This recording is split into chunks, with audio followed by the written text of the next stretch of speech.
Y ahora le damos la bienvenida a el gran Leo Borges. ¿Cómo estás, Leo? ¿Cómo estás, ¿Todo Leo? bien? O sea que yo estaba haciendo memoria y creo que se está cumpliendo un año de tu incursión en Montevideo, Uruguay. Creo. Creo que, no me acuerdo, pero ahora que me decís, bueno, puede ser, sí, que fueron el 19 de junio, y seguramente un añito acá. ¿Qué vamos a hacer? Qué lindo. Bien. Y se cumplen 251 años del natalicio de nuestro prócer, José Gervasio Artigas. Exactamente, y hablamos fuera del aire que en realidad Artigas es el único que natalicia. Yo siempre digo lo mismo, ¿no? A ver, ¿por qué? Y claro, porque vos decís, es el natalicio de Federico Paz.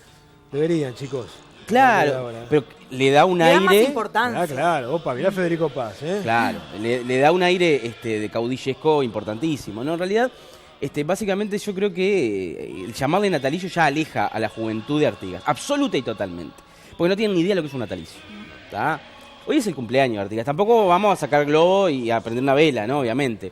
Pero sí es interesante en esto de tratar de quitar el bronce a Artigas, de alguna forma, bueno, recordarlo de otra forma, de otra manera, ¿no? No con el bronce que quiso la generación de fines del siglo XIX y principios del siglo XX, siempre lo decimos, ¿no? A la hora de poder comprender quién era Artigas, también hay que comprender cómo estudiaron a Artigas los diferentes historiadores. ¿Por qué? Porque muchas veces lo que llega a nosotros es la interpretación de alguien. Y la cantidad de versiones que hay sobre Exacto, Artigas, ¿no? eso es lo que se va sumando de alguna manera lo que es el culto artiguista, como denominaba Pibel Devoto.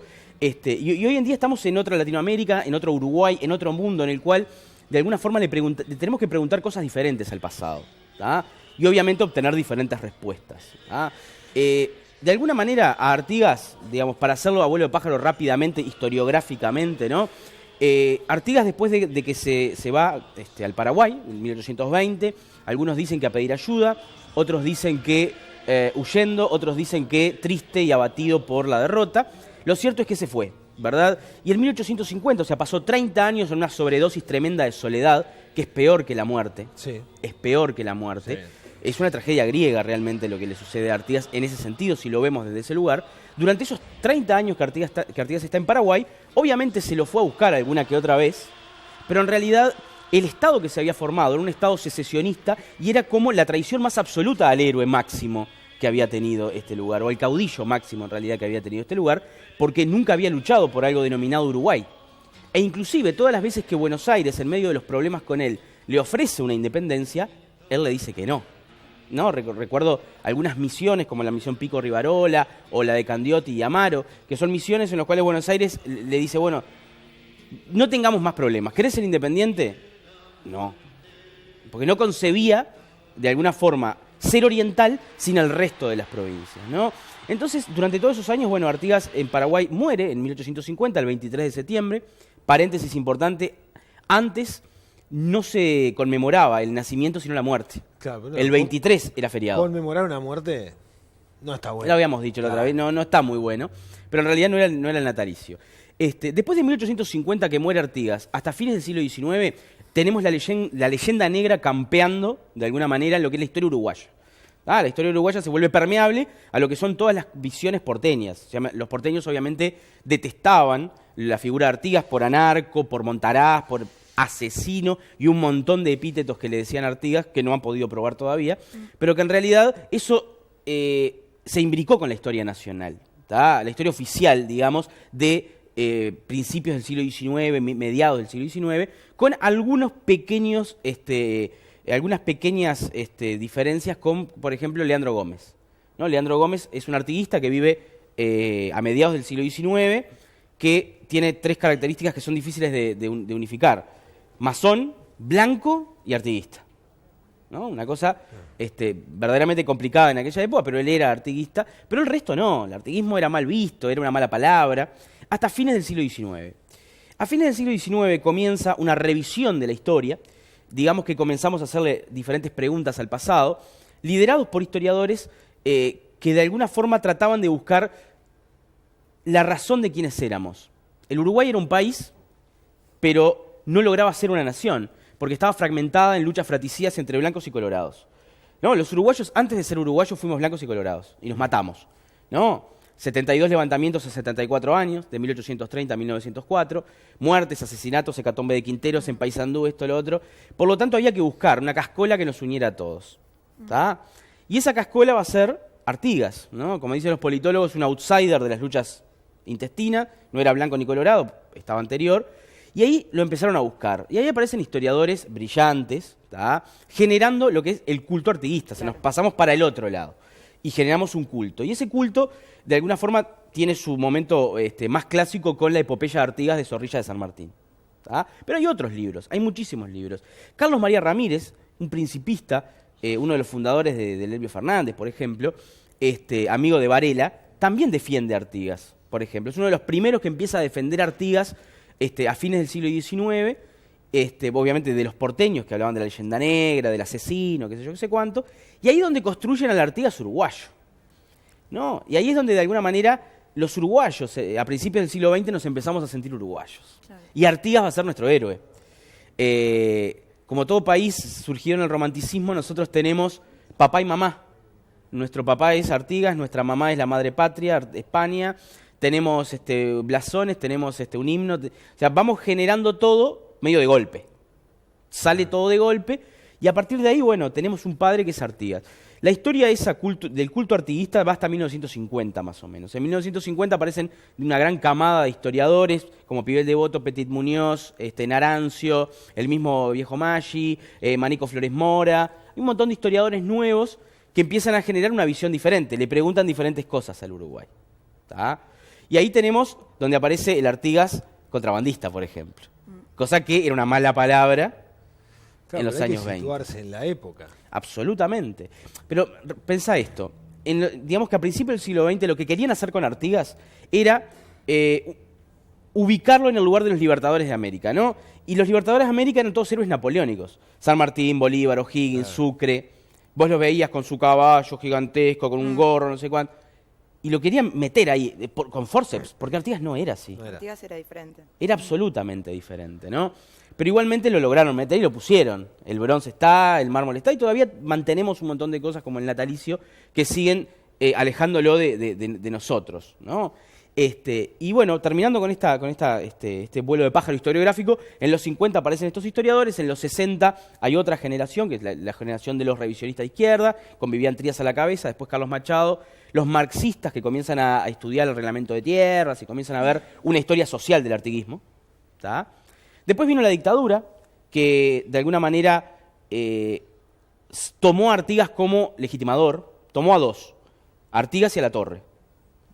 A Latorre lo destruyó, ¿tá? Latorre ya es mala palabra, pero Artigas, como es de teflón, no le pasan ni las balas, después de terminar la dictadura siguió siendo un héroe. Bueno, es que hasta lo tomó la izquierda como referente. Es lo que tiene Artigas. Es lo que tiene Artigas, las ideas artiguistas. La pluralidad de ideas. Las adoptan todos, o sea, o las tienen, digo, corrientes políticas, hasta militares, las tienen todos como estandarte también. Cada uno toma de Artigas como que es un héroe multiuso en ese sentido, ¿no? Cada uno toma lo que le sirve, ¿no? Y bueno, después de la dictadura, ¿no? El año 85 en adelante, en la democracia uruguaya, en los 90 ya no importó mucho Artigas y venimos en una etapa en la cual los historiadores en general tratan de no tocar el tema Artigas, los historiadores jóvenes tratan de no tocar el tema Artigas. Y bueno, después del 2002 aparecen varias generaciones de historiadores a las que les interesa Artigas, uruguayos y argentinos. Ah, mira. Uruguayos y argentinos. La Argentina ha desarrollado, desde el 2000 para acá, una serie de institutos artiguistas. De hecho, el artiguismo es política provincial de Entre Ríos, ¿no? El gobernador Urribarri tiene el artiguismo como política provincial. Y bueno, y hoy, de alguna manera, recordamos a Artigas y tratamos de verlo desde otro lugar. ¿Es un héroe patrio? Lo es. No vamos a quitarlo. No vamos a quitarlo de la Plaza Independencia. Por más que Artigas esté en la Plaza Independencia, es una de las mayores incongruencias de la historia nacional.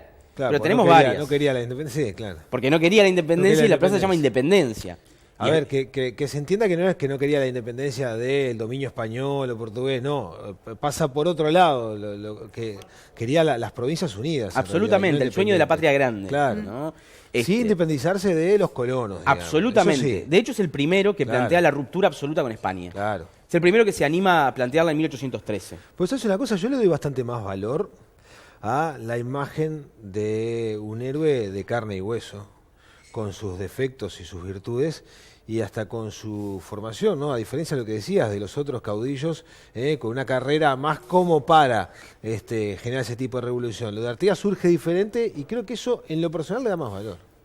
Artigas tiene características que a principios del siglo XX no eran importantes y que hoy sí lo son. Por ejemplo, lo que Dámaso Antonio Larrañaga llama espartanismo. Era un tipo humilde, era un líder que andaba con el pueblo, literalmente andaba con el pueblo. ¿Tá? Todas las descripciones que hay de Purificación o de todos los cuarteles generales que tuvo Artigas son un lugar en el cual Artigas convivía y vivía con sus propios soldados, conocía su nombre, ¿no? Entonces no tenía lujos, cero lujos. De hecho, vivía peor muchas veces que otras personas que eran estancieros, que también formaban parte del ejército artiguista.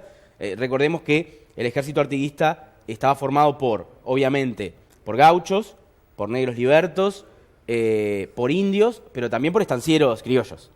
No olvidemos eso. Yo qué sé, él va a tener dentro de su ejército a Tomás García de Zúñiga. Ya está, no vamos a decir nada. Claro. Entonces, de alguna manera, Artigas tiene esas características que hoy nosotros queremos en nuestros gobernantes. Claro. Que nos parecen importantes que nuestros gobernantes lo tengan. A principios del siglo XX no importaba ese tipo de cosas. ¿Y los uruguayos realmente tienen un culto hacia Artigas, una veneración como existe en otras partes del mundo, por ejemplo? A ver, apuntás al tatuaje de Pablo García, por ejemplo, con el resto de está. Artigas. Y creo que Nasser también tiene un tatuaje de Nasser Artigas. también. Pero el uruguayo común, El uruguayo porque no común sé si lo veo tan patriota en ese sentido. Pero es que en realidad tampoco hay, para los símbolos patrios tampoco hay esa veneración. No son No, Artigas. Uruguay no es un país que materialmente sea patriotero o chauvinista ni nada. Lo que sí tiene es que, como toda nación, cuando le pegan de afuera, nos salta un enano fascista, nos salta un chauvinismo brutal y peligroso, mucho más peligroso que el de otros países, ¿no? Pregúntale a Mascherano, ¿no? Mascherano le dijo una cosa absolutamente del partido al Mono Pereira, le dijo, ¿y vos quién sos? El que ganó la Copa América en tu propio país. Pero ahí ¿no? salta el chauvinismo, porque en realidad, si Suárez le dice negro a Ebra, vamos, le dijo negro. Pero este loco le dijo, ¿y vos quién sos? Sí. Y parece que es el peor insulto del mundo, porque nos sale de adentro un patrioterismo barato y hasta patotero. Es verdad. ¿Tá? Me parece que lo de Mascherano fue una cosa del partido. Se dicen cosas peores los jugadores, ¿o no? Sí, igual Yo creo que sí, no sé. tengo mi Fede opinión sabrá al más. respecto, tengo mi opinión al respecto, pero no es cuestión de polemizarlo ahora. Pero a ver, en momento de sacar del del partido a alguien. Sí, se han dicho cosas peores, o sea, cosas hasta... Los nuestros han dicho cosas desagradables, peores. Sí, ¿no? Conozco casos terribles de cosas que, de desgracias que le han tocado vivir a jugadores que otros rivales le refrescan la memoria en pleno partido. Lo recuerdo perfectamente eso y lo sé. Pero bueno, igual a mí lo de Mascherano me cayó muy simpático. Le banco los trapos al Mono Pereira igual.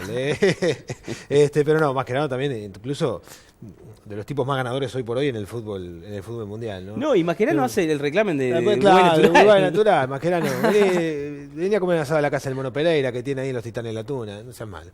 Pero bueno, interesante la columna como todas las de Leo, para conocer un poco más de Artigas, del artiguismo en todo caso, y de cómo desarrolló toda su vida el héroe de los orientales, el prócer. ¿Cómo te gusta llamar? ¿Cuál es el término el héroe adecuado forzado, para llamar el también caudillo para de los otros. orientales? Caudillo. ¿Eh? Caudillo me gusta, es una concepción que además me gusta mucho. Muy bien. El Muy bien, caudillo. Leo. Muchas gracias, Gracias. Muchas gracias por tu aporte, como siempre. Le damos mucho valor a la columna de historia del gran Leo Borges. Bueno, y vos estuviste preguntando respecto a los abuelos. Estuve preguntando en la calle respecto a los abuelos, anécdotas. ¿Qué recordás? Fue abuelo, Artigas, si habrá tenido nietos, ¿no? ¿Cuántos nietos? ¿Cuántos? Mujeriego como pocos, Sí. Artigas, ¿Cuántos ¿no? nietos? Ni sabrá. Y no, ¿cuántos? sacarle la cuenta que fueron 17 hijos. 17 hijos. Pero que anotados. Anotados, claro. ¿Y el resto? Después en cada pueblo tenía. Mirá Artigas. Qué disparate. Pues él quería poblar la patria. Y era así, de eso se trataba.